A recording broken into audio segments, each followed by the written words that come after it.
The stagecoach lurched to a stop in front of the modest ranch house, just as the sun began its descent behind the Colorado mountains. And when the door swung open, Dane Patterson saw her stumble out, her dress torn and stained, purple bruises blooming across her pale arms like terrible flowers. He dropped the bridle he'd been mending and rushed forward, his boots kicking up dust as he caught her before she collapsed completely into the dirt. Her weight was almost nothing in his arms, and he could feel her trembling as she tried to steady herself against him.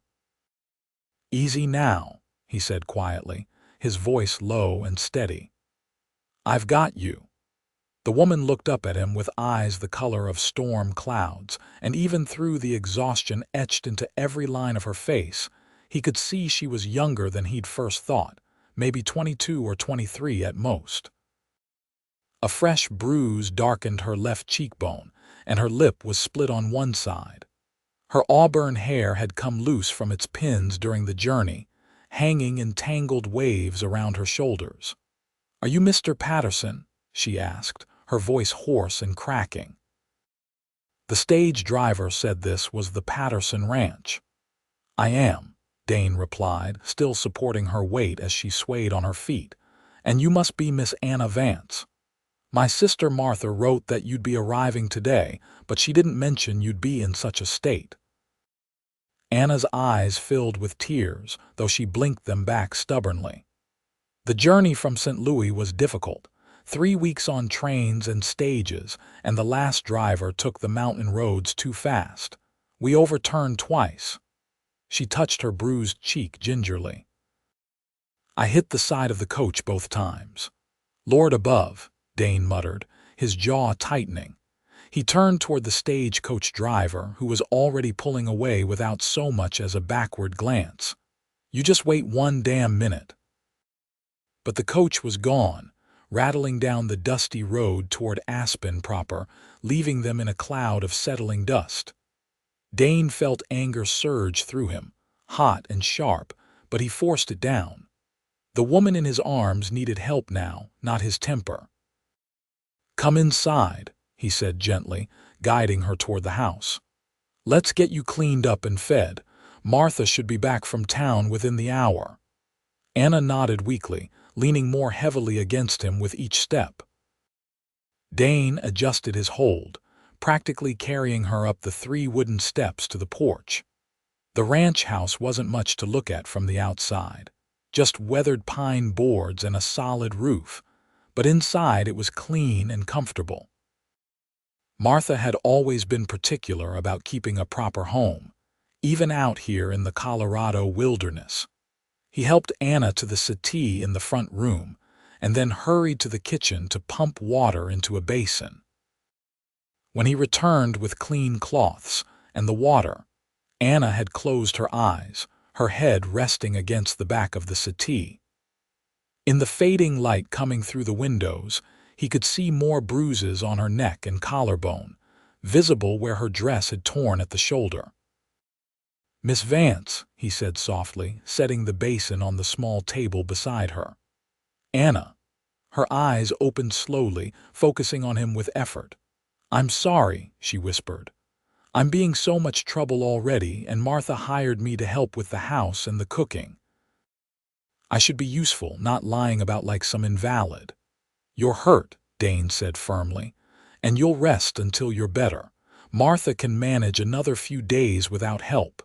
He wrung out one of the cloths and held it up. "May I? You've got dirt and dried blood on your face." Anna hesitated for just a moment before nodding. Dane moved closer, kneeling beside the settee so he could reach her properly. He'd always had steady hands, good for working with horses and mending tack, and he applied that same careful steadiness now as he cleaned the dirt from her face. She winced when he touched the bruise on her cheek, and he murmured an apology. "Where else are you hurt?" he asked, studying her with concern. "Besides your face and arms, my ribs," Anna admitted quietly. "On the left side, and my shoulder the same side. When the coach overturned the second time, I was thrown against the door latch." Dane's expression darkened. That driver should be horsewhipped. Taking mountain roads too fast with a passenger aboard, and then just leaving you here without even checking if you were all right. He was 3 hours behind schedule, Anna said, as if that explained everything. He kept cursing about it the whole way from Colorado Springs. I think he wanted to make up time. Nearly killing his passenger isn't the way to do it, Dane said tersely. He finished cleaning her face and moved to her arms, gently wiping away the dust and revealing the full extent of the bruising. Some of the marks were already turning that deep purple-black color that meant they'd be painful for days. I should ride into town and have the doctor come out. No, Anna said quickly, grabbing his wrist with surprising strength. Please no. I just need rest, that's all. I can't afford a doctor's fees, and I won't start my employment here by putting Martha to expense. Dane looked at her for a long moment, taking in the pride and fear warring in her expression. Martha's my sister, he said finally. This is my ranch, and if I want to send for the doctor, there's no expense to you. I'm fine, Anna insisted, though the way she held herself stiffly suggested otherwise. Truly, I've survived worse. The last 3 words came out before she could stop them, and Dane saw her face close off immediately, as if she regretted the admission. He filed the information away silently, not pressing her. Whatever she'd survived before the stage-coach journey, it wasn't his business to pry. Not yet, anyway. At least let me check your ribs, he said. If one's broken, you need to know. Anna's cheeks flushed. That wouldn't be proper. Neither is letting you suffer with a broken rib, Dane countered. But if you'd rather wait for Martha, I understand. She should be home soon. Relief flooded Anna's face. Yes, please, if we could wait for Martha. Of course. Dane stood and moved toward the kitchen again. I'll make coffee and see what's in the pantry for supper. You rest. He busied himself in the kitchen, aware that Anna was watching him from the other room. He was 26 years old, had been running this ranch for 4 years since their father died, and he'd grown comfortable with the rhythms of the work. He knew horses and cattle, knew how to read weather in the mountains and which pastures to rotate the herd through. But he'd never been comfortable around women, especially not beautiful ones who looked at him with those storm-gray eyes. Martha had written to her friend in St. Louis about hiring help, explaining that the ranch was prospering enough now that they could afford it, and that she was tired of managing all the household work alone. Anna's reply had been prompt and eager. She'd provided excellent references from families she'd worked for, and Martha had been delighted at the prospect of finally having another woman around. What Martha hadn't known, and what Anna clearly hadn't mentioned, was that she was running from something. Dane had seen enough broken people in his life to recognize the signs. The way she'd flinched when he'd moved too quickly. The fear behind her eyes when she mentioned not being able to afford the doctor. The careful pride that kept her from admitting just how badly she was hurt. He heard the rattle of a wagon outside and looked out the kitchen window to see Martha pulling up in their small buckboard, packages from town stacked in the back. She tied her blonde hair back in a practical bun, and even from here he could see her bright smile. Martha was 2 years younger than him, and she had a sunny disposition that nothing seemed to dampen for long. Dane met her at the door. She's here, he said quietly.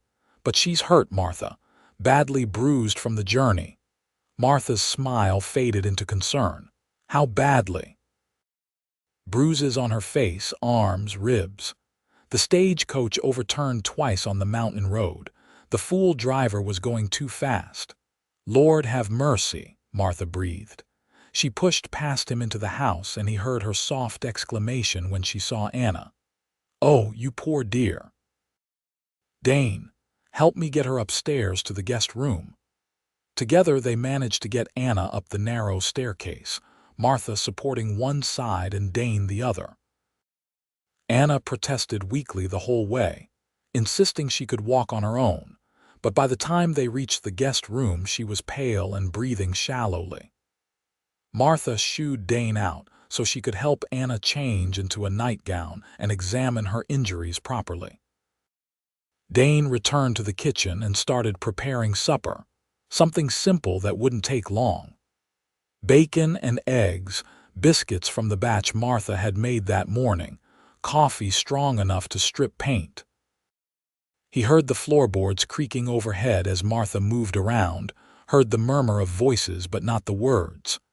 20 minutes later, Martha came downstairs with Anna's torn dress draped over her arm.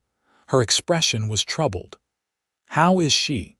Dane asked, pulling the bacon from the pan. "Her ribs are badly bruised, but I don't think any are broken. Same with her shoulder. The bruises on her face and arms will heal in time." Martha set the dress aside and came to stand beside him. "But Dane, she has old scars too, on her back and shoulders. Someone hurt her badly and not recently." Dane's hand tightened on the spatula. "Did she say who?" "She wouldn't talk about it. Got very quiet when I noticed and asked. Just said it was a long time ago and didn't matter anymore." Martha looked up at him with worried blue eyes. "I think we need to be very careful with her, very gentle. She's frightened, even if she's trying to hide it." "I gathered as much," Dane said quietly. He plated the food and handed 2 plates to Martha. "Take her some supper. Make sure she eats. I'll be up later to say good night." Martha studied his face for a moment, a small smile playing at her lips.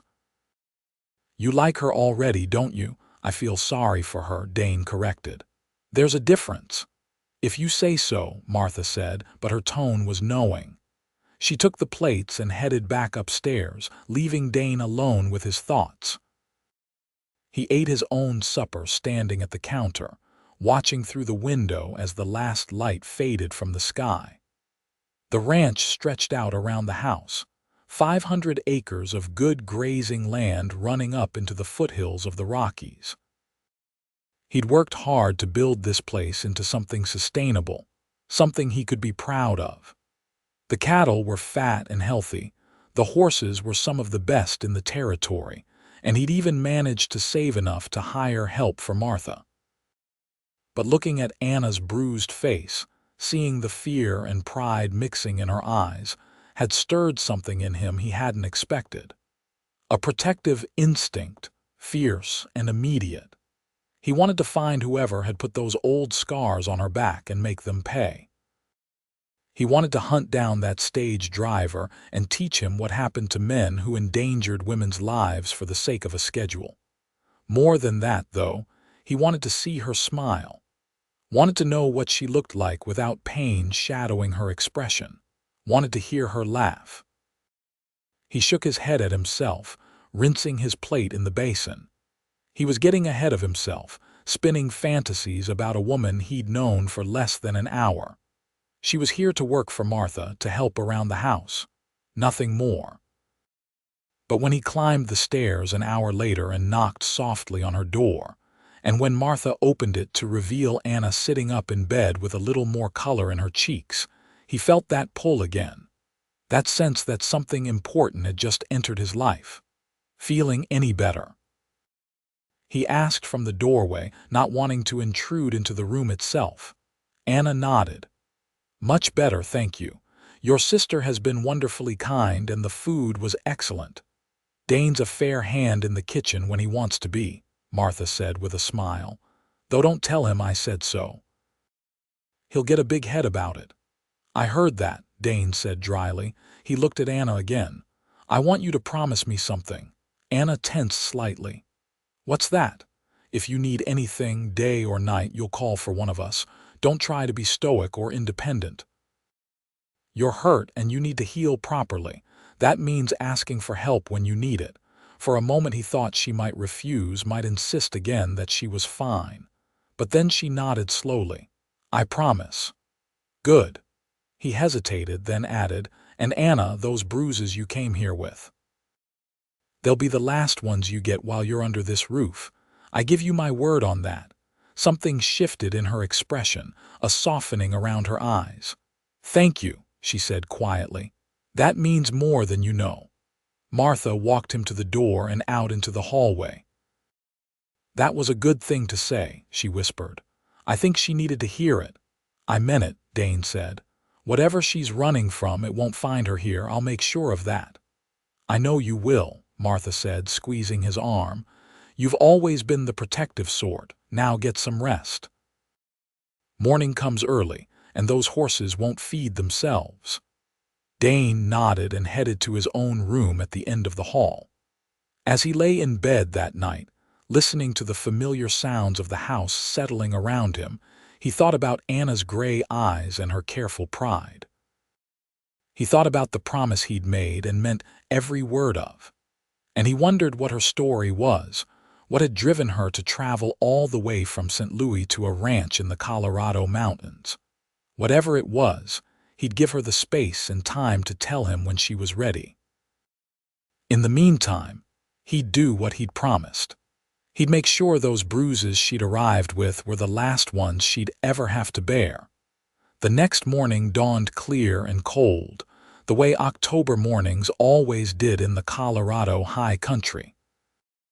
Dane was up before sunrise, as usual, tending to the horses and checking on the cattle in the near pasture.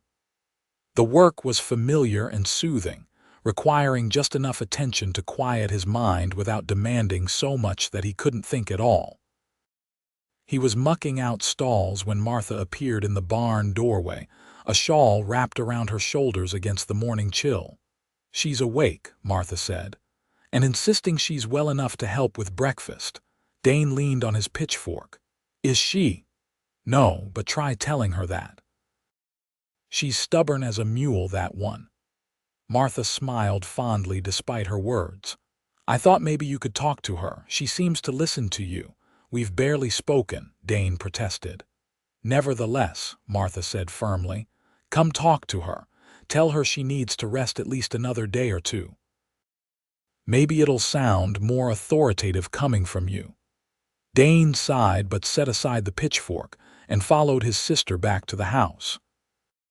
He cleaned his boots on the porch and found Anna in the kitchen, dressed in one of Martha's simpler dresses, attempting to stir something on the stove despite the obvious stiffness in her movements. "Good morning," she said when she saw him, her voice determinedly cheerful. "I hope you like porridge. I'm afraid I'm not familiar with your pantry yet, so this seemed the simplest option." "Anna," Dane said gently, "you should be in bed." "I've rested plenty," Anna replied, not meeting his eyes. "And I came here to work, not to be waited on like some delicate flower." "You came here to help Martha," Dane corrected, moving closer. "And the best way to help her right now is to let yourself heal properly. If you push too hard too fast, you'll just hurt yourself worse and be laid up even longer." Anna's stirring slowed and her shoulders slumped slightly. "I can't stand being useless," she said quietly. "I need to be doing something, need to be earning my keep." "You're not useless," Martha said from the doorway. "You're injured. There's a difference." Dane studied Anna's profile, noting the tight line of her jaw and the way her hands gripped the spoon too hard. He recognized the signs now, the desperation to prove her worth, to make herself indispensable. He'd seen it before in hired hands who'd been treated poorly by previous employers, always afraid they'd be cast out if they didn't work themselves to exhaustion. "How about this?" he said slowly. "You can help with light tasks around the house, nothing that requires lifting or bending. Sit at the table and peel vegetables, fold laundry, things like that, but no heavy work, and if Martha or I say you're doing too much, you stop immediately." "Agreed." Anna turned to look at him fully and he saw relief wash over her features. "Agreed," she said. "Thank you." "Now let me finish that porridge before you burn it," Martha said, shooing Anna toward the table. "Sit down and have some coffee. Dane, you too. Breakfast will be ready in a few minutes." They settled into an easy rhythm over the meal. Martha chattering about her errands in town the previous day while Dane ate quietly, and Anna listened with genuine interest. The bruises on her face looked darker this morning, the purple deepening to near black in places, but she seemed less fragile than she had the night before. There was strength in her, Dane realized, a core of steel that even the bruises and exhaustion couldn't completely mask. "Tell us about St. Louis," Martha said, pouring more coffee. "I've never been to a city that big. What's it like?" Anna's expression became guarded.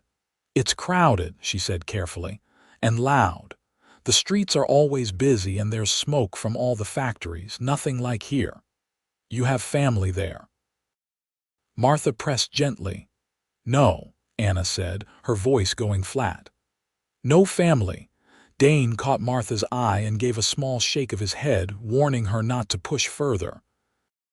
Martha, bless her, took the hint and changed the subject to the upcoming winter, and whether they'd need to order more supplies from Denver before the first heavy snows made travel difficult. After breakfast, Dane returned to his work outside while Martha and Anna remained in the house. He spent the morning repairing fence line in the south pasture, work that required his hands and back but left his mind free to wander. He kept thinking about Anna's careful answers, the way she'd shut down when Martha asked about family. Whatever had happened to her in St. Louis, it wasn't something she was ready to talk about. He understood that impulse to keep painful things private.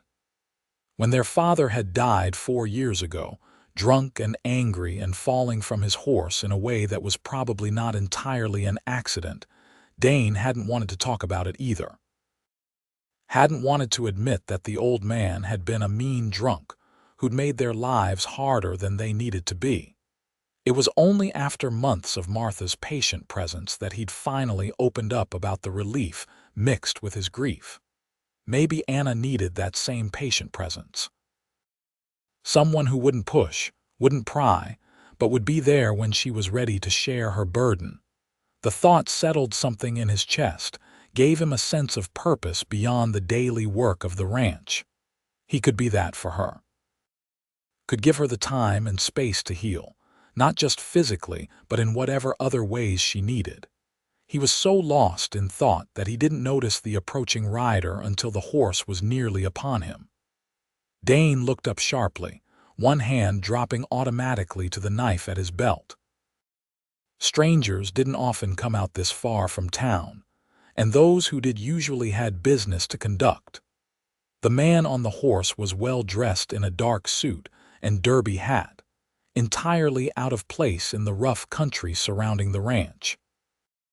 He was perhaps 40 years old, with dark hair going gray at the temples and a thin mustache. His eyes, when they fixed on Dane, were hard and calculating. "Can I help you?" Dane asked, straightening from his work but keeping his hand near the knife. "I'm looking for someone," the man said, his voice carrying a slight accent that Dane couldn't quite place. "A young woman, mid-20s, auburn hair, gray eyes. She may have arrived in this area recently." Every instinct in Dane's body screamed danger. He kept his expression carefully neutral. "Don't know anyone matching that description. You might try in town. Ask at the general store or the boarding house." The man's eyes narrowed. "I was told she took employment at her ranch outside Aspen. This is one of the few ranches in the area." "Well, you were told wrong," Dane said flatly. "There's no one here but me and my sister. Now, if you'll excuse me, I've got work to do." He turned back to the fence, dismissing the man, but he could feel those hard eyes boring into his back. After a long, tense moment, he heard the horse turn and start moving away. Dane didn't look up until the hoofbeats had faded into the distance. Then he dropped his tools and ran for the house. He burst through the kitchen door to find Martha and Anna sitting at the table, Anna carefully mending one of Martha's dresses. Both women looked up in surprise at his abrupt entrance. "There was a man here," Dane said without preamble, looking directly at Anna. "Looking for someone. Young woman, auburn hair, gray eyes. Recently arrived. The color drained from Anna's face so completely that Dane thought she might faint. She swayed in her chair and Martha grabbed her arm to steady her. "Did you tell him anything?" Anna whispered, her voice shaking. "I told him I didn't know anyone matching that description and sent him on toward town," Dane said. He pulled out a chair and sat down across from her, leaning forward. "Who is he, Anna?" She was shaking now, tremors running through her whole body. Martha wrapped an arm around her shoulders, murmuring soothing words, but Anna's eyes stayed fixed on Dane's face. "His name is Gregory Vance," she said finally, the words seeming to cost her everything. "He's my uncle. And if he finds me, he'll kill me." The statement hung in the air between them, stark and terrible. Dane felt rage building in his chest, hot and fierce, but he forced it down. Anger wouldn't help Anna now. She needed him to think clearly. "Tell me everything," he said quietly. "Start from the beginning." Anna drew in a shuddering breath, and Martha squeezed her shoulders encouragingly. When she started speaking, her voice was thin and thready, but it grew stronger as she continued. "My father was Gregory's younger brother. They ran a shipping business together in St. Louis, importing goods from the East Coast. My mother died when I was 8, and after that it was just me and my father. He was kind, gentle, everything Gregory wasn't." She paused, swallowing hard. "When I was 17, my father discovered that Gregory had been embezzling from the company. Thousands of dollars over several years. He confronted Gregory, told him he was going to the authorities. Let me guess," Dane said grimly. "Gregory didn't take that well." "My father's death was ruled an accident," Anna continued, her voice going hollow. "He fell down the stairs at the warehouse, broke his neck. But I heard them arguing that night. Heard my father shouting that Gregory was a thief and a liar. And then I heard the sound of the fall and Gregory's footsteps walking away." Martha made a soft sound of distress, her arm tightening around Anna. "I couldn't prove anything," Anna said. "I was 17 years old, and Gregory had all my father's business associates convinced that I was hysterical with grief, seeing conspiracies where there were none. He became my legal guardian, took control of everything my father owned, including me." The way she said that last word made Dane's blood run cold. "What did he do to you?" "He wanted me to marry his business associate, a man named Charles Thornton who was twice my age and had buried 2 wives already under suspicious circumstances. The marriage would have sealed a lucrative partnership between their companies." Anna's hands twisted in her lap, her knuckles white. "I refused.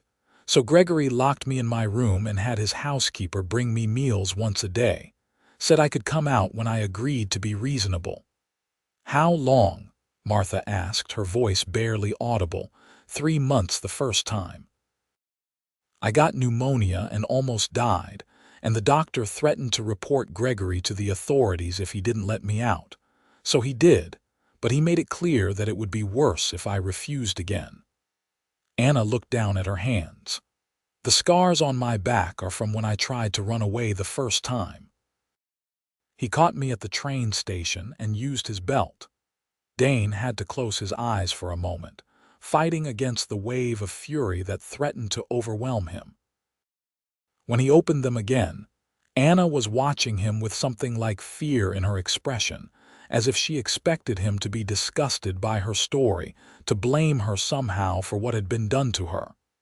"You're safe here," he said firmly. "I meant what I said last night. Those bruises will be the last ones you get while you're under my protection. That includes your uncle." "You don't understand," Anna said desperately. "Gregory has money and influence. He can make things very difficult for anyone who helps me. He'll accuse you of kidnapping or worse. He'll bring the law down on you." "Let him try," Dane said. "I'd like to see him prove anything in a Colorado court when you're here of your own free will, working for wages under proper employment. You're 23 years old, not a child. He has no legal claim on you anymore." "He thinks he does," Anna said. "In his mind, I'm his property. He spent 6 years telling me that I was nothing without him, that my father had left me penniless, and Gregory was being charitable by keeping me fed and housed. It took me years to save enough money to escape, stealing coins from the household budget a few at a time." "How did you finally get away?" Martha asked. "Gregory went to Chicago for business, taking most of his staff with him. He left me locked in my room as usual, but the housekeeper he left behind was new and didn't understand how careful she needed to be. I convinced her I needed fresh air for my health, and when she opened the door, I ran. I made it to the train station and bought a ticket for the first westbound train with cash I'd been hiding. I've been traveling for 3 weeks, trying to put as much distance between us as possible." "And Martha's letter reached you how?" Dane asked. "I worked for the Worthington family before Gregory confined me to the house. They were good people, kind people. When Martha wrote to them asking if they knew anyone looking for work out west, Mrs. Worthington found a way to get the letter to me through a servant who brought my meals. I wrote back using paper Mrs. Worthington had smuggled in, and she posted my reply. Martha never knew the full situation." Martha looked stricken. "Oh, Anna, if I'd known what you were dealing with, I would have done something. Sent money for your journey, at least. You shouldn't have had to face all that alone." "I wasn't going to drag anyone else into my troubles," Anna said. "I just wanted to disappear, to start over somewhere Gregory would never think to look. I thought maybe in Colorado, in a territory so far from everything he knows, I could finally be free." "You will be," Dane said. He stood up and went to the window, looking out toward the road where Gregory had ridden away. "But we need to be smart about this. He knows to look for you in this area now, even if he doesn't know you're specifically here. He'll ask questions in town, show your description around." "I can leave," Anna said quickly. "Go farther west to California maybe. I don't want to bring trouble down on you and Martha." "Absolutely not," Martha said firmly. "You're in no condition to travel, and besides, you're our friend. We don't abandon our friends." "Martha's right," Dane agreed, turning back to face them. "But we do need to be careful. Anna, I don't want you going into town for a while. Stay here at the ranch where we can keep an eye on things. Martha, when you go to town, keep your ears open. If anyone starts asking questions about new arrivals, we need to know about it." "What are you going to do?" Anna asked. "I'm going to pay a visit to Sheriff Clayton," Dane said. "Tell him we've had a stranger nosing around the property, asking suspicious questions. Make sure he knows to be on the lookout. Then I'm going to have a word with some of the other ranchers in the area. Let them know there might be trouble coming. If your uncle starts making accusations, I want people who'll vouch for my character." Anna shook her head. "You're putting yourself at risk for me. You don't even know me." "I know enough," Dane said. He moved back to the table and crouched down so he was eye level with her. "I know you survived 6 years of hell and came out the other side. I know you're brave enough to cross half the country alone to escape your tormentor. And I know that you deserve a chance at a real life, one where you're not looking over your shoulder every minute. If I can help give you that, then that's what I'm going to do." Tears spilled down Anna's cheeks, and she didn't try to stop them. "Why?" she whispered. "Why would you do this for a stranger?" "Because it's the right thing to do," Dane said simply. "And because you're not a stranger anymore. You're part of this household now. That makes you family." Martha was crying too, quiet tears running down her face as she smiled at her brother. "He's stubborn as an ox when he makes up his mind about something," she told Anna. "You might as well accept that you're staying because he won't hear otherwise." Anna let out a sound that was half laugh, half sob. "Thank you," she said, Both of you, I don't know how I'll ever repay this kindness." "You don't need to repay it," Martha said gently. "That's not how kindness works." Dane stood and grabbed his hat from the hook by the door. "I'm riding into town now. Martha, bar the doors after I leave and don't open them for anyone except me. Anna, if you hear riders approaching and it's not me, you hide. There's a root cellar behind the pantry. Get in there and don't come out until Martha tells you it's safe." Both women nodded, their faces serious. Dane hated putting that fear back into Anna's eyes when she just started to relax, but he needed them to understand how seriously he was taking this threat. Gregory Vance sounded like a dangerous man, one who wouldn't let go of his prize easily. The ride into Aspen took 20 minutes at a steady trot. The town was small, just one main street with a general store, a boarding house, a saloon, a church, and a few other businesses scattered along the dusty road. Sheriff Clayton's office was at the far end, a small wooden building with bars on the windows and a sign hanging over the door. Dane tied his horse outside and went in, finding the sheriff at his desk sorting through wanted posters. Clayton was a solid man in his 50s, with gray hair and a weathered face that had seen plenty of trouble over the years. He looked up when Dane entered and nodded a greeting. "Patterson. What brings you to town?" "Had a stranger out at my ranch this morning," Dane said, settling into the chair across from the desk. Well-dressed man spoke with an accent, said he was looking for a young woman who'd recently arrived in the area. Struck me as suspicious, the way he was asking. Clayton leaned back in his chair. "What did you tell him?" "Told him I didn't know anyone matching the description he gave and sent him on his way, but I wanted to give you a heads up in case he starts causing trouble." "Trouble how?" Dane chose his words carefully. "I've got reason to believe he might be looking to do harm to whoever he's searching for. Maybe make false accusations to get the law involved. I wanted you to hear my side first, in case he comes to you with wild stories." Clayton studied him with shrewd eyes.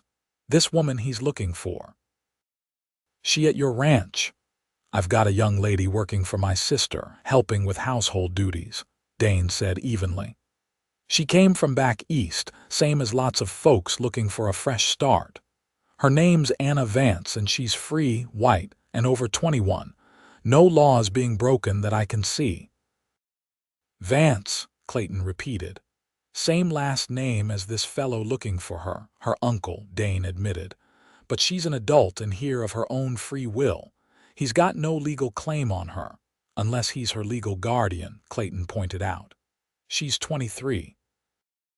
Old enough that guardianship doesn't apply anymore, even back east where the laws are stricter." Dane met the sheriff's gaze steadily. "I looked into it before I came here, wanted to make sure of my facts." He hadn't actually, but it sounded convincing, and the basic principle was true enough. He'd have to send a telegram to Denver to verify the specifics, but he was confident he was on solid legal ground. Clayton drummed his fingers on the desk. "You're putting yourself in the middle of something that's not your business, Patterson. Family disputes can get ugly." "Then I guess it's a good thing I'm not easily intimidated," Dane said. He leaned forward. "Look, I'm not asking you to take sides. I'm just asking you to enforce the law fairly. If Gregory Vance shows up here making accusations, investigate them properly before you act. Don't just take his word because he's got money and fancy clothes." "I don't take anybody's word without proof," Clayton said, sounding offended. "That's how I do my job." "I know it is," Dane said, relaxing slightly. "That's why I came to you first. I trust you to be fair." Clayton studied him for another long moment, then nodded. "All right. I'll keep an eye out for this Gregory Vance. If he shows up making noise, I'll handle it proper. But Patterson, if there's more to this story than you're telling me, I need to know. I can't do my job blind." Dane hesitated, then decided to trust the sheriff with a bit more truth. "He mistreated her. Badly. She ran and he's trying to drag her back. That's the long and short of it. She's not a criminal and she's not doing anything wrong. She just wants to be left alone to build a new life. Mistreated how? Clayton asked quietly. The kind of mistreatment that leaves scars, Dane said, his voice hard. The kind that no court in the land would approve of, guardian or not. Clayton's expression darkened. I see. In that case, if this Gregory Vance shows his face in my town, I'll be having a very pointed conversation with him about how we treat women in Colorado territory. We're not as backward out here as some Eastern folks seem to think. Thank you, Dane said, standing and offering his hand. I appreciate that. They shook, and Dane felt some of the tension leave his shoulders. With Clayton on their side, or at least neutral and willing to investigate properly, they had a better chance of keeping Anna safe. He made a few more stops in town, speaking quietly with ranchers he knew and trusted, laying the groundwork of support he might need if things went badly. Then he bought supplies Martha had requested and headed back to the ranch, the autumn sun warm on his back despite the cool mountain air. When he got home, he found Martha and Anna in the kitchen, working together to prepare supper. Anna looked up when he entered, her eyes searching his face anxiously. Everything's fine, he said, setting down the supplies. Sheriff Clayton knows the situation, and he'll handle things fair if your uncle shows up making trouble. I also talked to a few of the neighboring ranchers. They'll back us up if needed. Anna's shoulders sagged with relief. Thank you, she said quietly. I've been worried sick all afternoon. No need to worry, Dane said, though he knew the words were easier said than believed. We've got this handled. Over supper, they talked about lighter things, deliberately avoiding the subject of Gregory Vance. Martha told stories about learning to bake bread when they'd first moved to the ranch, about loaves that came out hard as rocks and others that never rose at all. Anna laughed, the sound surprising and delightful, and Dane found himself watching her more than he should have. Without the fear shadowing her face, she was beautiful.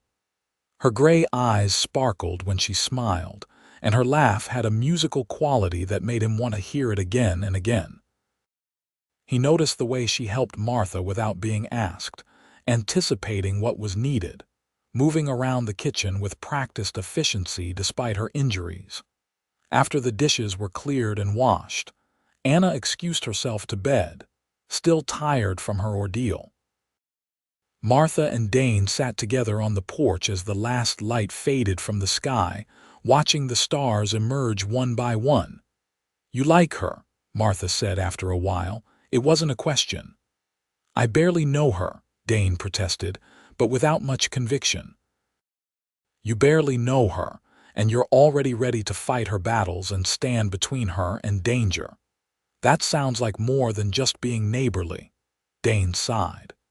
Even if I did like her in that way, which I'm not saying I do, she's in no condition to think about such things. She's running from an abusive guardian and trying to build a new life. The last thing she needs is me complicating matters with unwanted attention. Who says it would be unwanted? Martha asked slyly. Martha. I'm just saying, I saw the way she looked at you when you came home today. Like you were her hero riding in to save her. There are worse foundations for affection. There are also better ones, Dane said firmly. Like mutual respect and genuine understanding, not gratitude mixed with fear. If something ever did develop between us, I'd want it to be real. Not her feeling obligated because I helped her when she was in trouble. Martha was quiet for a moment. You're a good man, Dane Patterson, better than you give yourself credit for. I'm just trying to do right, Dane said. Same as anybody would. No, Martha said softly. Not the same as anybody would. Most men would have either taken advantage of her vulnerability or sent her away to avoid trouble. You're doing neither. That makes you special. Dane didn't know what to say to that. So he just sat beside his sister and watched the stars, thinking about gray eyes and auburn hair and the sound of unexpected laughter in his kitchen. The next few days fell into a careful routine. Dane worked the ranch as usual, but he kept a closer eye on the road leading to the property, watching for any sign of Gregory Vance or other strangers.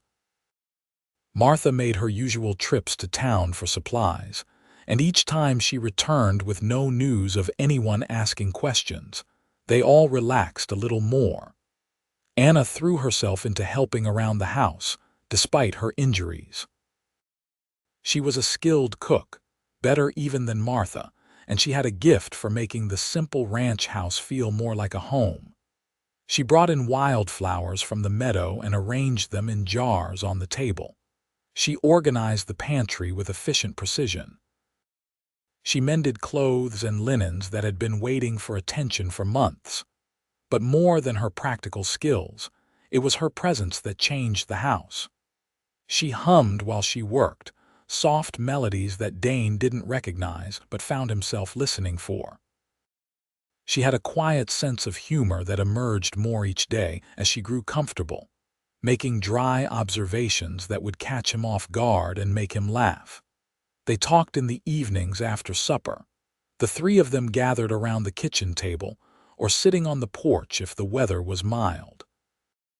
Anna told them about books she'd read, about the few happy memories she had from before her father's death. In turn, Dane and Martha shared stories about growing up on the ranch, about their mother who died of fever when they were young, about building this life in the Colorado wilderness. Dane found himself looking for excuses to be near Anna, to hear her voice or see her smile. He'd offer to help with tasks she was working on, or suggest they walk together to check on the chickens Martha kept behind the house. Anna seemed to enjoy his company, engaging him in conversation and asking questions about the ranch and the surrounding territory. A week after Gregory's visit, Dane was in the barn when he heard Anna scream. He dropped the saddle he'd been cleaning and ran for the house, his heart pounding. He burst through the kitchen door to find Anna backed against the wall, staring at a snake coiled in the corner near the woodbox. It was just a bull snake, harmless, but Anna was shaking and pale. "It's all right," Dane said quickly, moving slowly toward the snake. "It won't hurt you. It's not venomous." He grabbed the snake behind the head and picked it up carefully, carrying it outside and releasing it in the grass far from the house. When he came back inside, Anna was still trembling, her arms wrapped around herself. "I'm sorry," she said, her voice shaky. "I know it's foolish to be afraid of a snake, but I've never liked them. When I was a child, there was a copperhead in our garden and my mother killed it with a hoe. She told me always to be careful because snakes could be dangerous." "It's not foolish," Dane said gently. "Everyone's afraid of something, and your mother was right to teach you caution. Out here, we do have rattlesnakes and they can be deadly, but most of the snakes you'll see around the ranch are harmless." Anna nodded, but she was still shaking. Without thinking, Dane pulled her into his arms, holding her close and rubbing her back in soothing circles. She stiffened for just a moment, then relaxed against him, her face pressed to his chest. They stood like that for a long moment, neither speaking. Dane could feel her heartbeat gradually slowing, her breathing evening out. She fit perfectly in his arms, her head tucked under his chin, and he realized with startling clarity that he never wanted to let go. "Thank you," Anna said finally, her voice muffled against his shirt. "For getting rid of it, and for this." "Anytime," Dane said. He meant it.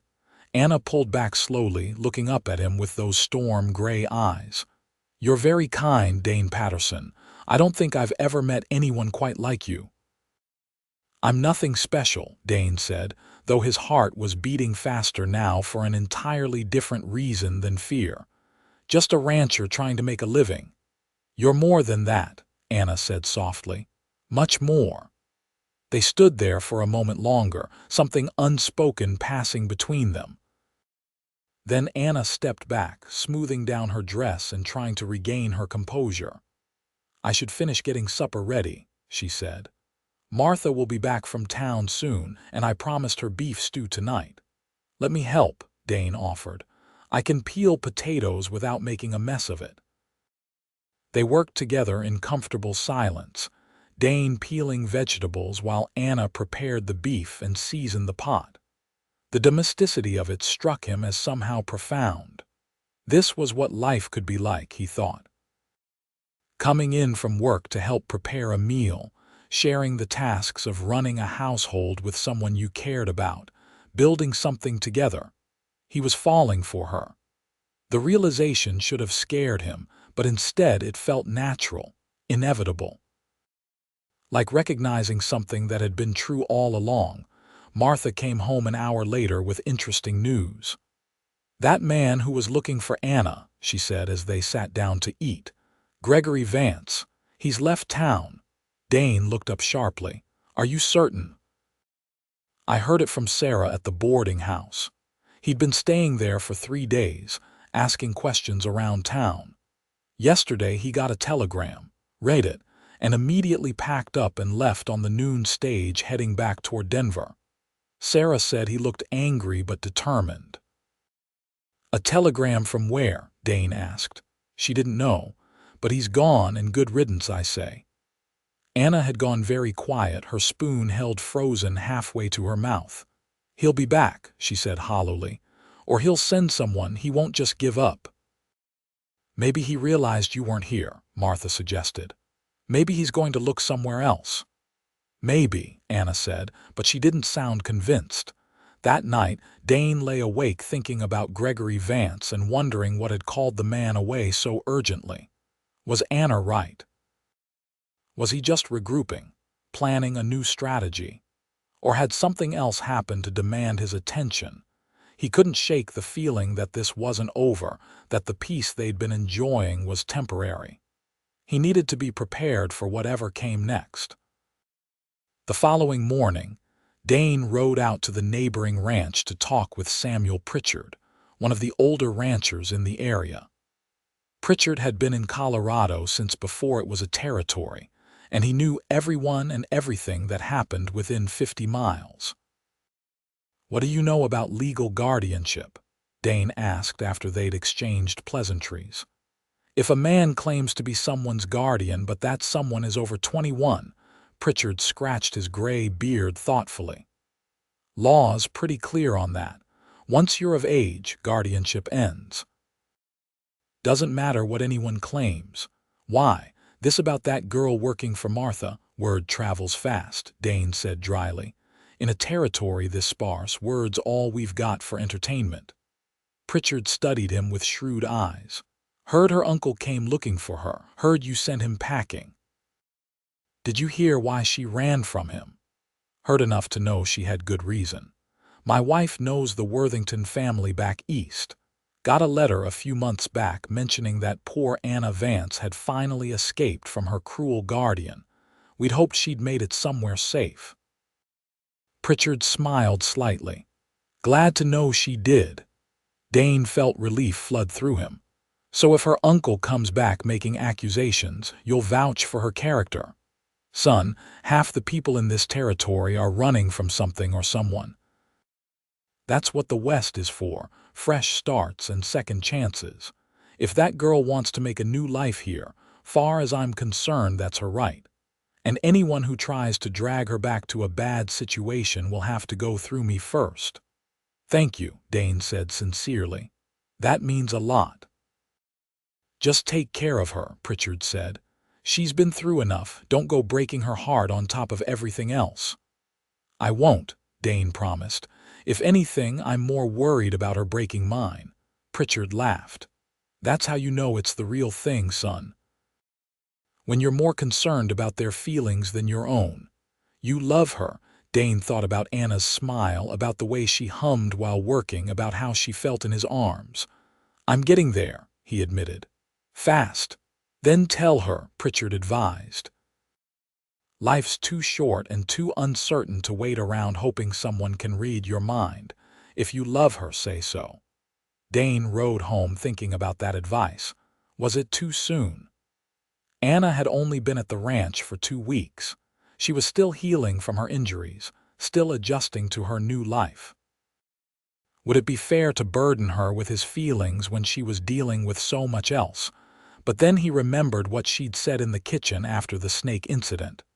"You're more than that, much more." The way she'd looked at him, the softness in her voice. Maybe she was feeling the same pull he was. He resolved to talk to her soon, to be honest about his growing feelings and see if she might share them. But he'd wait a bit longer, give her more time to settle in and feel truly safe. Then he'd speak his heart and hope she'd want what he wanted, a future together. When he got back to the ranch, he found Anna hanging laundry on the line behind the house, taking advantage of the mild autumn weather. She smiled when she saw him, a genuine smile that made his heart skip. "Good ride?" she asked, pinning up one of his work shirts. "Productive," Dane said, dismounting and leading his horse toward the barn. "Talked to Samuel Pritchard over at the next ranch. He says to tell you welcome to Colorado and that you've got friends here if you need them." Anna's eyes filled with tears, but happy ones this time. "That's wonderful. I never expected. I didn't think people would be so kind to a stranger." "You're not a stranger anymore," Dane said, echoing what he'd told her that first day. "You're part of the community now. That means something out here." He tended to his horse and then came back to help her with the laundry. They worked in companionable silence, and Dane found himself memorizing small details. The way she tilted her head when concentrating, the grace of her movements despite the lingering stiffness from her injuries, the way the sun caught in her auburn hair and turned it to fire. "Dane," Anna said suddenly, not looking at him, "can I ask you something, anything? Why are you doing all this, really? I know you said it's the right thing to do, but it's more than that, isn't it?" Dane set down the shirt he'd been holding. This was it, the moment he'd been waiting for.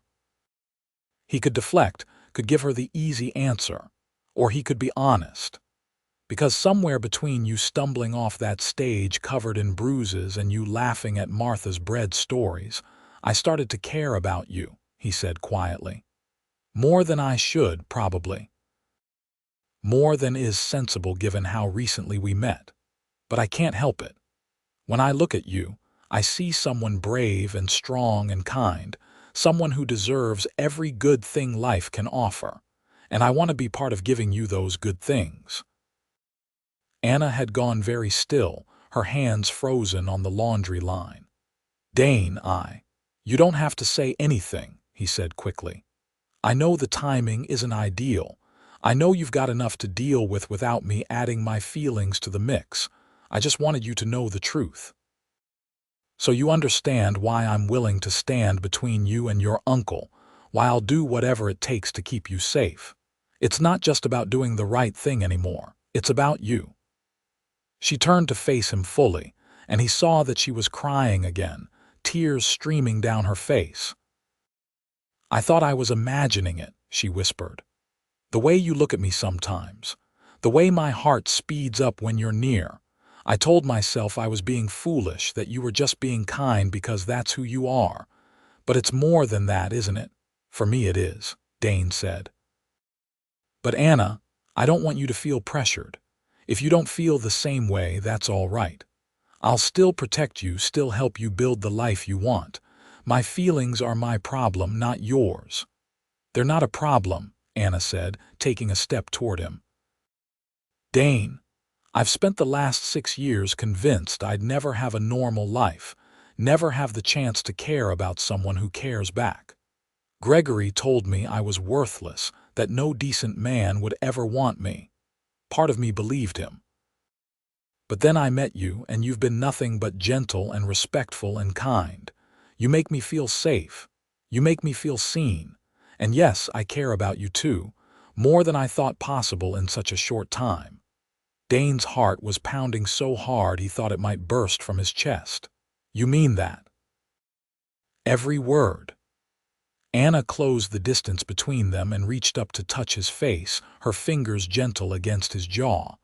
"I never thought I'd feel this way about anyone, never thought I'd want to, but I do. I want to know everything about you, want to build this life you're offering. Want to see where this feeling between us might lead." Dane covered her hand with his own, turning his face to press a kiss to her palm. "I'll spend every day proving I'm worthy of your trust," he promised. "I'll never hurt you, Anna, never raise my hand to you or speak cruel words. Whatever we build together, it'll be based on respect and care and honest affection." "I know," Anna said, smiling through her tears. "That's why I'm willing to try, because I trust you, Dane Patterson, with my safety, with my future, maybe even with my heart." "Definitely with your heart," Dane said, pulling her close, "because I'm giving you mine in return." They stood there in the afternoon sun, holding each other, and Dane felt something settle in his soul. This was right. This was what he'd been waiting for without knowing he was waiting. Not just any woman, but this woman. Anna, with her strength and her scars and her beautiful, resilient heart. He kissed her forehead gently, not wanting to rush or overwhelm her. There would be time for more, for deeper affection and greater intimacy. For now, this was enough. The promise of a future together, the knowledge that they both wanted the same thing. When Martha came out to tell them supper was ready, she took one look at their faces and started grinning. "Well, it's about time," she said. "I was wondering how long you two were going to dance around each other." "We haven't been dancing," Dane protested, but he was smiling. "You absolutely have been. Now come inside before the food gets cold and we can celebrate properly." Over supper, they talked about the future with a new openness. Anna shared her dreams of maybe having a garden one day, growing vegetables and flowers. Dane talked about his plans to expand the ranch, maybe buy more land up in the foothills. Martha just sat back and watched them with satisfaction, clearly pleased with herself for having brought Anna to Colorado in the first place. That night, as Dane lay in bed, he felt a contentment he hadn't known in years. Yes, the threat of Gregory Vance still hung over them. Yes, there were challenges ahead. But they'd face them together, and that made all the difference. He didn't know it yet, but Gregory wasn't coming back, at least not anytime soon. The telegram he'd received had informed him that his business partner Charles Thornton had been arrested for murdering his previous wives, and that the investigation was expanding to include Gregory's own activities. The authorities were asking questions about missing money and suspicious circumstances surrounding his brother's death. Gregory had bigger problems than one runaway niece, but even if Dane had known that, it wouldn't have changed anything. He was committed to protecting Anna regardless of the threat. And as the days turned into weeks and autumn deepened toward winter, that commitment only grew stronger. They courted properly, taking walks together around the property, sitting together in the evenings while Anna read aloud from books or while Dane carved small gifts for her from scraps of wood. He made her a wooden bird, then a flower, then a small box with a lid that fit perfectly. She exclaimed over each gift like he'd given her something precious, and maybe in a way he had. Each carving was a piece of his heart, shaped by his hands and offered with love. Anna baked pies and bread, mastering the temperamental wood stove and producing results that made Dane groan with pleasure. She knitted him a scarf for winter, the stitches even and tight, in a deep blue that matched his eyes. When she presented it to him, wrapped in paper she'd saved from the general store, he felt his throat tighten with emotion. "I love it," he said hoarsely. "Thank you." "I wanted you to have something from me," Anna said softly. "Something to keep you warm when you're out working in the cold." "You keep me warm," Dane said, pulling her close. "Just by being here." Their first real kiss happened on a cold November evening, snow falling softly outside while they sat together on the porch wrapped in blankets. Martha had gone to bed early, leaving them alone, and they'd been talking quietly about nothing and everything. Anna had been mid-sentence when she'd suddenly stopped, looked at Dane, and said, "Would you kiss me?" Dane had needed no more invitation than that. He'd cupped her face gently in his hands and kissed her, soft and careful, pouring all his feeling into that single point of contact. Anna had made a small sound and kissed him back, her hands coming up to rest on his chest. When they'd finally pulled apart, both breathing hard, Anna had smiled at him with such joy that Dane felt his heart might burst. "That was my first kiss," she'd admitted shyly. "My real first kiss, anyway." "Mine too," Dane had said, and at her surprised look he'd explained. "Oh, I kissed a girl or two when I was younger, but they didn't mean anything. Didn't make me feel like the world had just shifted on its axis. That's what kissing you feels like everything just realigned into where it was always supposed to be." They'd kissed again after that, and several times more, until they were both giddy with it and Martha had called down from upstairs telling them to please get some sleep because they had a ranch to run in the morning. December brought snow to the mountains, deep and white and beautiful.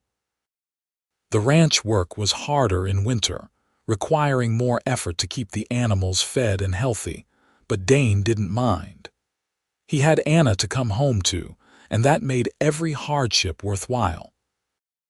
One evening in mid-December, as they all sat around the fire after supper, Dane found himself watching Anna knit and thinking about the future. They'd been courting for 2 months now, and his feelings had only grown stronger and more certain. He wanted to marry her, wanted to make their relationship permanent and official, but was it too soon? Would she think he was rushing things? Martha caught his eye and nodded toward the kitchen, a clear signal that she wanted to talk privately. Dane excused himself and followed her. "You're going to propose, aren't you?" Martha said without preamble. "I can see it in your face every time you look at her." "Is it too soon?" Dane asked. "For most people, probably yes. But you two aren't most people. You've both been through things that make you older than your years. And I've never seen two people more suited to each other." Martha smiled. "Do it, Dane. Ask her. I think she'll say yes. What if she's not ready? Then she'll tell you and you'll wait, but I don't think that's going to be a problem." Martha patted his arm. "Trust your heart, brother. It hasn't led you wrong yet." Dane spent the next week planning. He wanted to make the proposal special, memorable, something Anna would treasure always. He carved her a ring from a piece of cherry, what he'd been saving for something important, polishing it until it glowed warm and red in the light. It wasn't gold or silver, but it was made by his hands and heart, and he hoped that would mean more than any bought jewelry.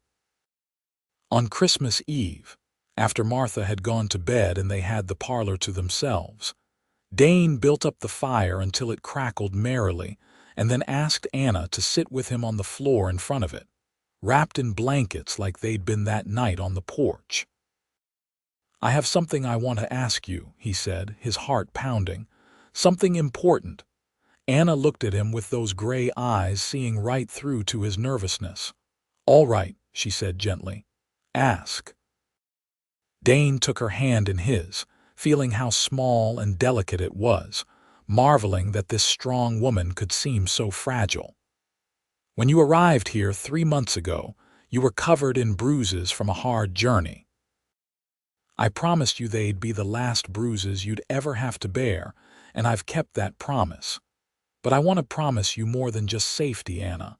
I want to promise you a future, a life together, love and partnership and all the good things I can give you." He pulled out the wooden ring and held it up, watching firelight dance across its polished surface. "This isn't much, but it's made with my own hands and all the love in my heart. Anna Vance, will you marry me? Will you let me spend the rest of my life proving that you deserve every happiness? Will you be my wife? Anna's eyes had filled with tears, but she was smiling through them. Oh, Dane, she whispered. Yes, yes, of course I'll marry you. He slipped the ring onto her finger and it fit perfectly like he'd known it would, like everything about them fit perfectly. Then he was kissing her and she was kissing him back, both of them laughing and crying at the same time.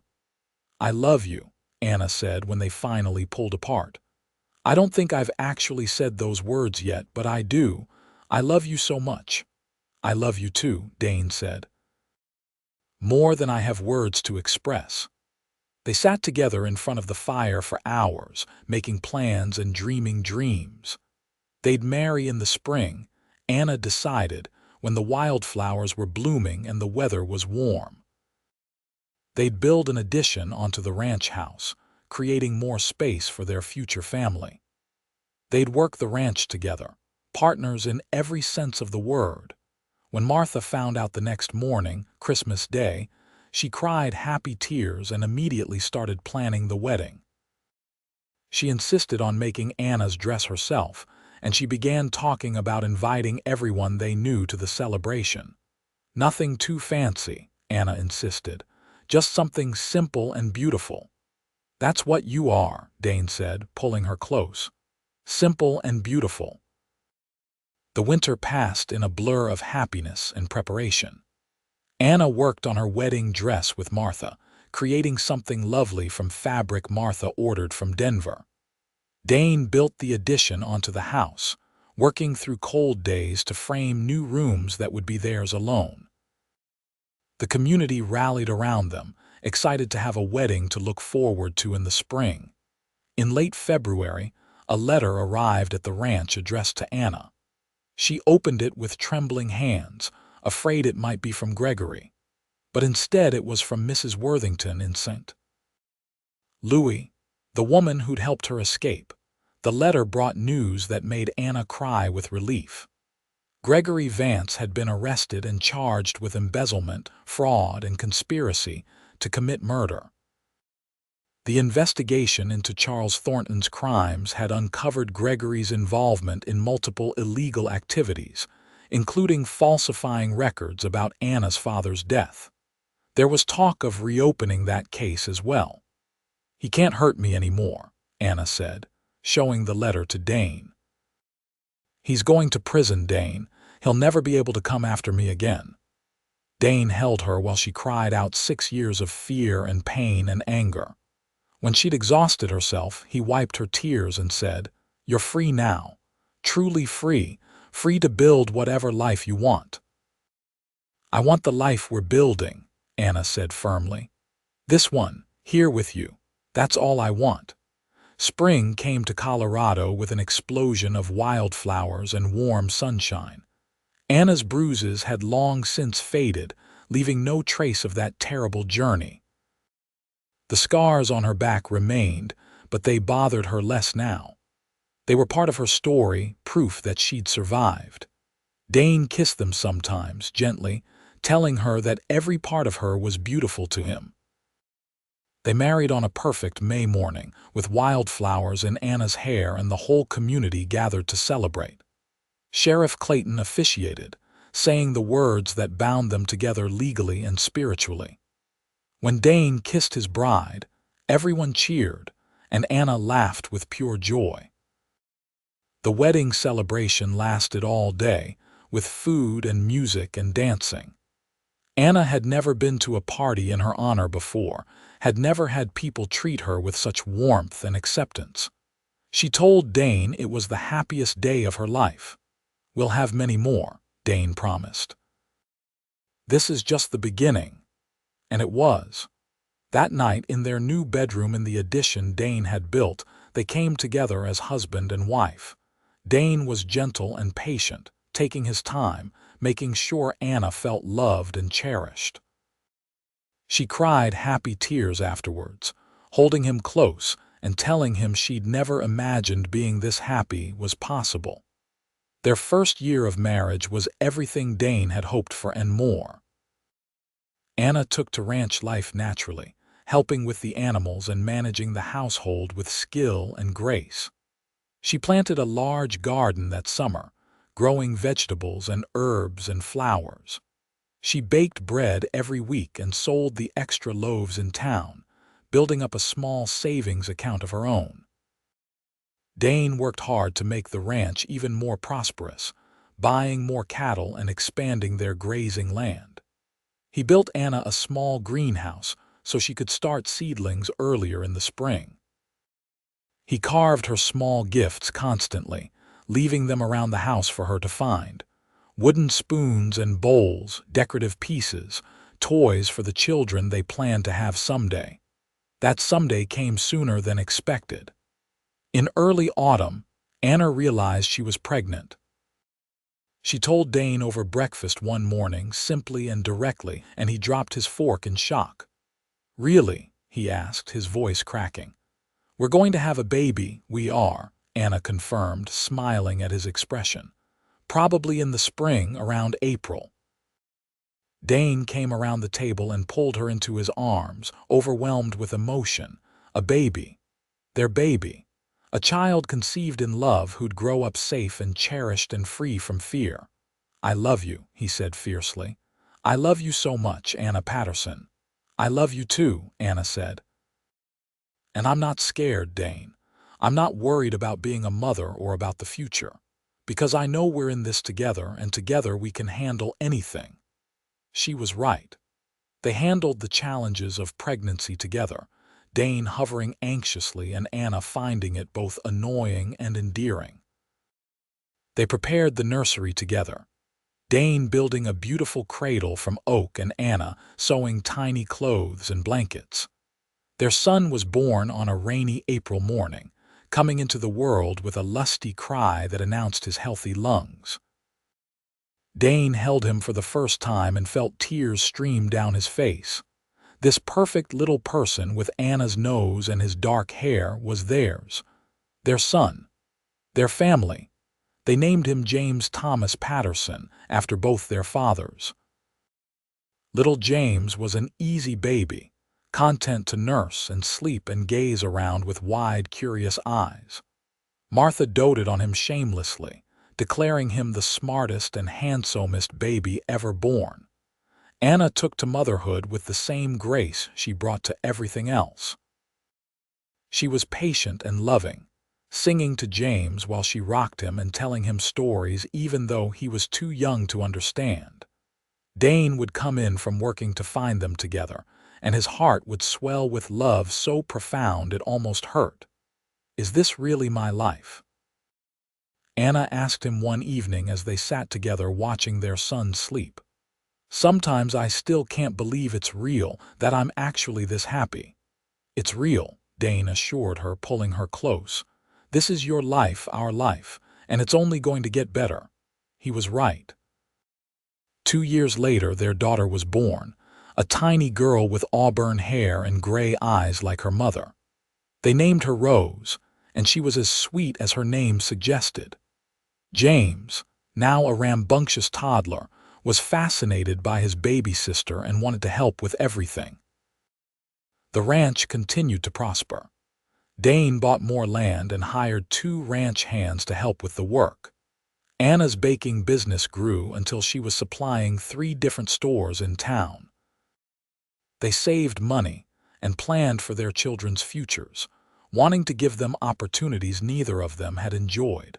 5 years after their wedding, on a warm summer evening, Dane and Anna sat on the porch watching their children play in the yard.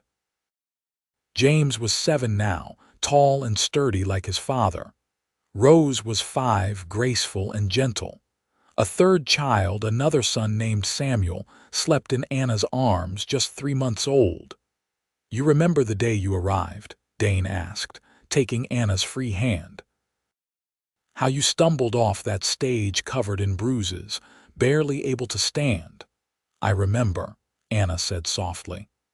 "I remember thinking I'd made a terrible mistake, that I'd never survive out here.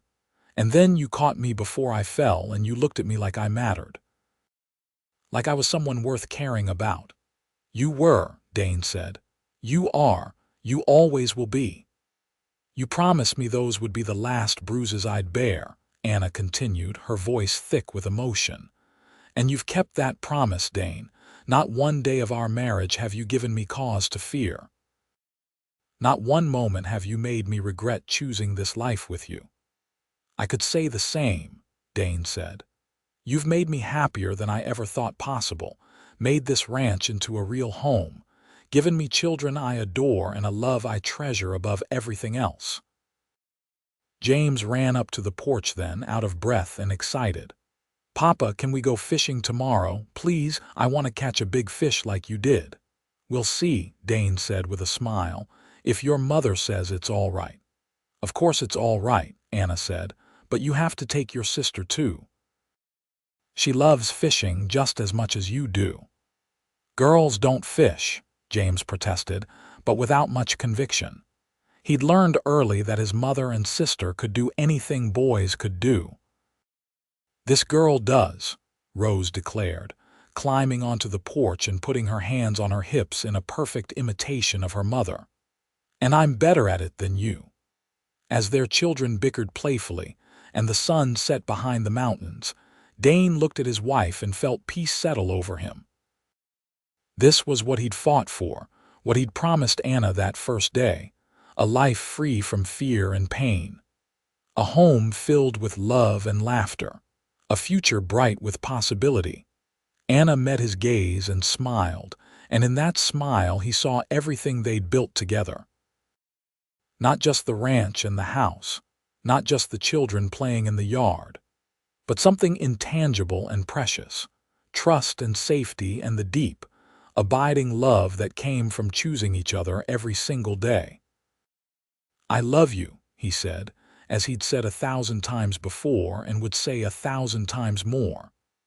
I love you too, Anna replied, always and forever. As darkness fell and they gathered their children inside for supper, Dane thought about that promise he'd made 5 years ago. Those bruises would be the last, and they had been. In their place were only good things, children's laughter, Anna's smile, the quiet contentment of a life built on foundation of respect and love. The years continued to pass peacefully. James grew into a responsible young man who loved the ranch and wanted to run it someday. Rose proved to have a gift for horses, training them with patient skill that amazed everyone who watched her work. Samuel, the youngest, showed signs of being a scholar, always asking questions and wanting to learn. Dane and Anna grew older together, their love deepening with each passing year. They faced challenges, as all couples do, harsh winters and difficult calving seasons. Children's illnesses that frightened them both. The normal struggles of building a life in the rugged Colorado territory, but they faced everything together, just as Anna had predicted that day she told him about her pregnancy. Together, they could handle anything. When James was 18 and ready to take on more responsibility with the ranch, Dane and Anna began talking about eventually retiring to a smaller house in town, leaving the ranch in their son's capable hands. Rose had already announced her intention to start a horse breeding program, focusing on sturdy mountain horses suited to Colorado's terrain. Samuel was studying with the town's schoolteacher, preparing to attend college in Denver. We did well, Anna said one evening as they sat on the porch, a familiar ritual even after so many years. Our children are healthy and happy and good people. The ranch is prospering. We have friends and community. We've built something real. We have, Dane agreed, pulling her close. At 52, he had gray in his hair and lines around his eyes, but Anna thought he'd never been more handsome. At 49, Anna's auburn hair had silver threads running through it, but Dane still thought she was the most beautiful woman he'd ever seen. You ever regret it? Anna asked suddenly. Taking me in that day, fighting my battles, tying yourself to someone who came with so much trouble. Never, Dane said firmly. Not for 1 second. You were never trouble, Anna. You were a blessing, the best thing that ever happened to me, even better than these." Anna asked, gesturing toward the house where their children were gathered, their voices drifting out through the open windows. "They're part of you," Dane said. "So yes, even better. Though it's a package deal and I wouldn't change any of it." That night, as they lay in bed, Anna curled against Dane's side as she had for 20 years. She thought about the girl who'd stumbled off that stagecoach so long ago. That frightened, bruised young woman could never have imagined this life, this happiness. Could never have dreamed that she'd find a man like Dane, or build a family like this, or know this bone-deep contentment. "Thank you," she whispered into the darkness. "For what?" Dane asked sleepily.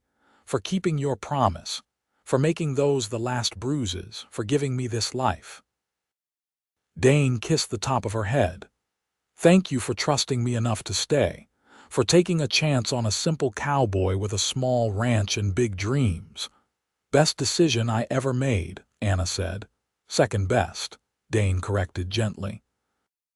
"The best decision you ever made was getting on that stage and running toward freedom. Everything else just followed from that courage." Anna smiled in the darkness. He was right. She'd saved herself first. Dane had just helped her build something beautiful from that salvation.